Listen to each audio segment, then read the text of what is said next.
ఈ రోజు ఇంకొక పక్క అంగన్వాడీ కేంద్రాలు చూస్తే ఇండక్షన్ స్టవ్లు ఇచ్చాం. ఇవి మనం చూసినప్పుడు సురక్షితమైన స్టవ్లు, ఇవి పరిశుభ్రంగా ఉంటుంది. వంట చేసినా ఇబ్బంది లేకుండా శుభ్రంగా చేసుకునే అవకాశం ఉంటుంది. 26 జిల్లాల్లో 55,607 అంగన్వాడీలకి ఇండక్షన్ స్టవ్లు ఇస్తున్నాం.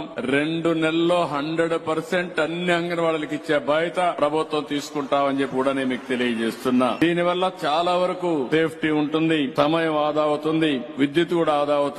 ఇది చూసినప్పుడు దగ్గర 20 నుంచి 30% విద్యుత్ కూడా ఆదా అయ్యే పరిస్థితి వస్తా ఉంది. ఈ రోజు ఇప్పుడే పిఎంఏవై కింద మనం ఎవరైతే ఇళ్లు కట్టుకున్నారో వాళ్ళకందరికి కూడా ఉచితంగా బల్బులు గాని ఇవన్నీ ఇచ్చాం. దీనివల్ల కూడా పెద్ద ఎత్తున కరెంటు పొదుపు అయ్యే అవకాశం ఉంది. ఈ రోజు మీరు ఒక్కసారి గుర్తుపెట్టుకోవాలి, ఒక స్టవ్ గాని మీరు ఏదైతే ఎనర్జీ సేవింగ్ వెళ్తే సంవత్సరంలో మీరు పెట్టిన పెట్టుబడి తిరిగి వస్తుంది. ఒక ఫ్యాన్ అయితే 2 సంవత్సరాల 3 నెలలు పడుతుంది. ఒక ఎల్ఈడి బల్బ్ అయితే 2 నెలల్లోనే మీరు పెట్టిన పెట్టుబడి తిరిగి వస్తుంది. ఒక ట్యూబ్ లైట్ అయితే 4 నెలల్లో వస్తుంది. ఏసీ అయితే 4 సంవత్సరాలు అవుతుంది.